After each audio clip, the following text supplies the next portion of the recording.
Hi, welcome to Glen Meditation. Today's topic is on can we be spiritual and eat meat? So there's a lot of talk on the internet now about the carnivore diet, and if you look at the results that people are getting, it's quite amazing. And that brought up for someone like me or anybody who got into meditation, and we tended to go towards vegetarian diets for a lot of us, and there's kind of, where a lot of us are learning from teachers from India, and so we're sort of downloading that information on eating vegetarian diets, and it's just interesting to see if you take away the ethical argument and just get into what's healthy for the individuals. Is it possible to be spiritual and eat meat, or is that holding you back? Or at different stages of the journey, are we better to eat meat or something like that? And this is one theory that I have. Basically, if you sort of look at someone like David Data's theory, that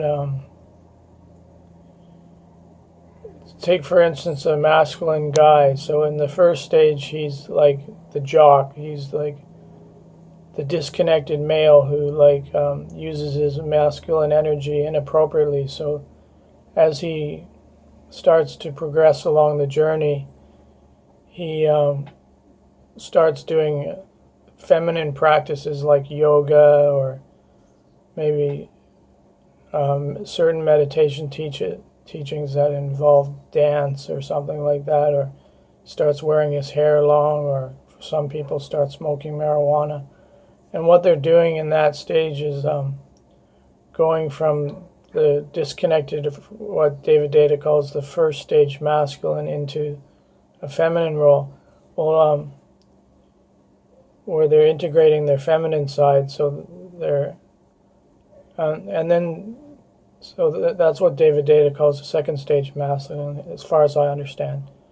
But when we look at what involves the third stage, when you've passed through that, mostly integrated your feminine side, and then you're starting to move into third stage masculine, which is, if you read books like The Way of the Superior Man by David Data, that they point at this stage.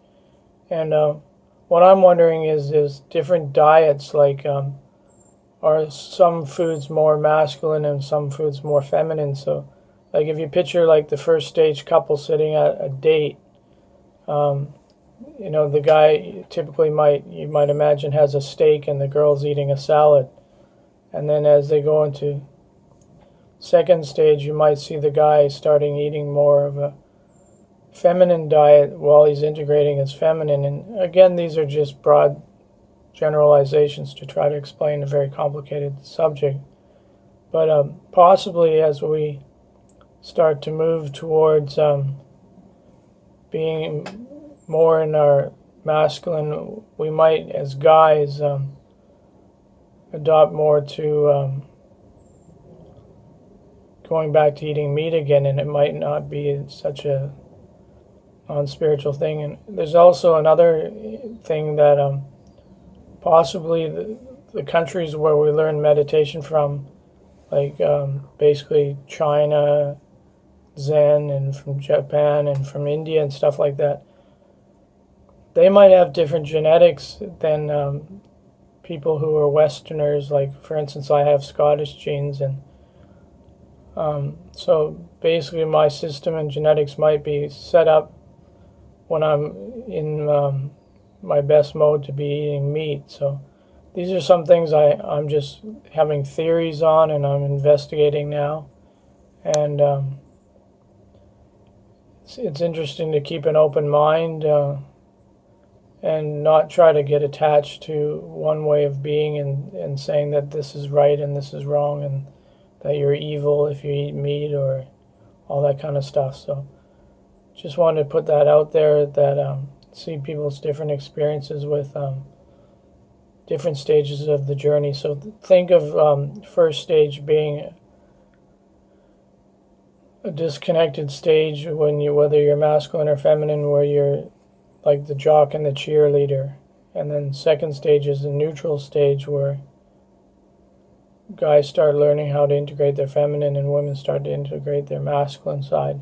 And that can go on for a lot of years, and then very late in the journey, we start coming back into our original side, masculine or feminine. And you could also see these three stages as living in a disconnected way, healing and integration, and then moving on to back to living in a way that we're connected with integrity and all that stuff.